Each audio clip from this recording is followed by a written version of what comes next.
Vamos a hablar con Gustavo Sorsoli, ex rector del Colegio Nacional de Buenos Aires, director de la Escuela de Formación en Ciencias, profesor en la UBA, ex formador de docentes. Gustavo, buenas noches, ¿cómo te va?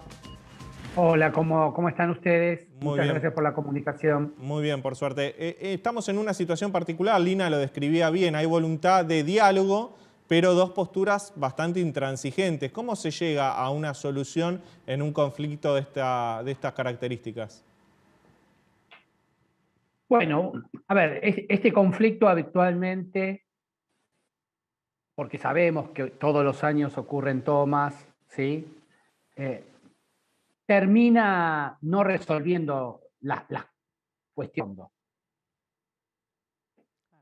Y eso sucede fundamentalmente porque la discusión es entre algunos centros de estudiantes y el Ministerio de Educación.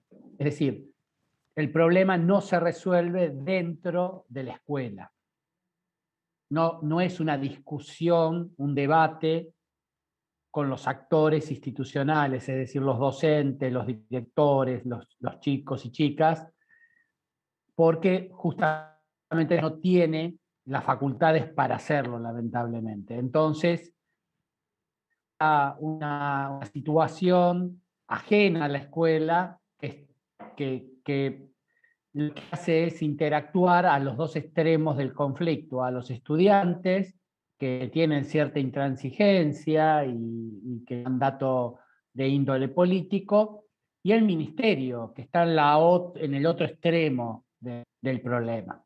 Claro, y entonces la resolución, ¿dónde sería, Gustavo, para entender un poco mejor? Digo, el diálogo, ¿dónde debería ser? Yo creo que dentro de la escuela, ¿sí? Ah, Dentro de cada una de las instituciones, pero para eso hay que empoderar a la escuela. Hay que dotar a la escuela de regulaciones, de elementos que permitan que los directivos y que los consejos de convivencia que tienen las propias escuelas sean aquellos que regulen estas discusiones, estas tensiones, pero, claro. porque en última instancia, dentro de la escuela, y es uno de los objetivos principales de la escuela secundaria, es que los chicos construyan ciudadanía responsable. O sea, Y el peor diálogo es justamente el de una toma. la escuela debería poder decidir, yendo a uno de los reclamos, debería poder decidir si, por ejemplo, las prácticas laborales son obligatorias o no, y no el Ministerio de Educación, porque ese es uno de los reclamos que hacen los alumnos. Efectivamente, bueno, mi postura con respecto a las prácticas laborales es que deberían ser optativas. No estoy hablando de las escuelas técnicas, ¿no? Estoy hablando de los bachilleratos y de otro tipo de escuelas secundarias. Pero más allá de eso, cada escuela debería tener ciertas libertades para proponer, ¿sí?, ese tipo de prácticas laborales de las cuales el ministerio está planteándolo como una política de Estado, y por supuesto que como Ministerio de Educación y un gobierno elegido democráticamente tiene la potestad de plantear cuáles son las políticas a largo plazo en el ámbito educativo. Claro, Pero bueno, y usted si cree la que el escuela ministerio, que este pudiera ministerio, decidir, claro, perdón, lo si estoy la escuela interrumpiendo mucho. pudiera mediar y tuviera algunos elementos, bueno, eso sería mucho mejor. Pero eso no es posible, digo, este Ministerio de Educación probablemente no ceda esto.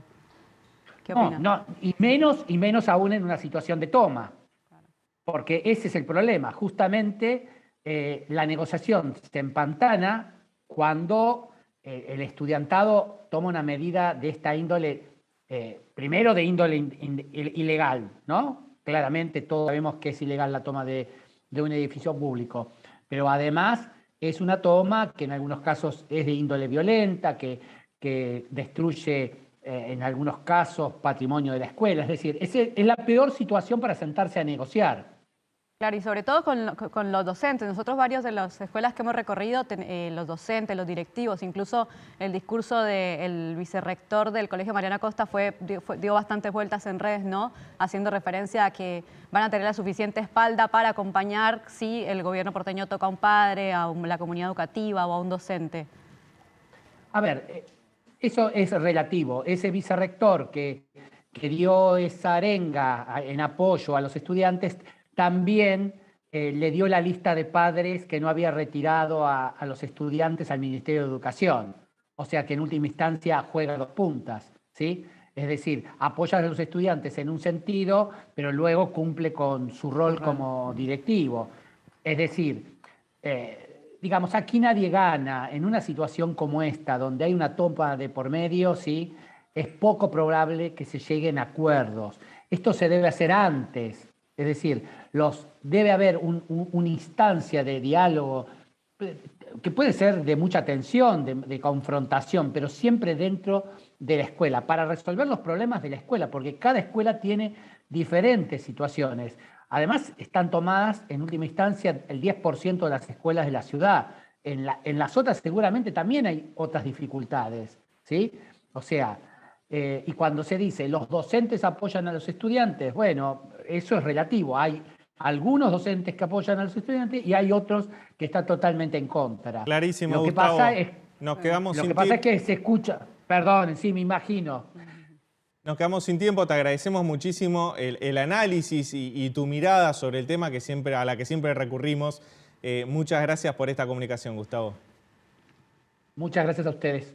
Hasta luego. Hasta luego. Bueno,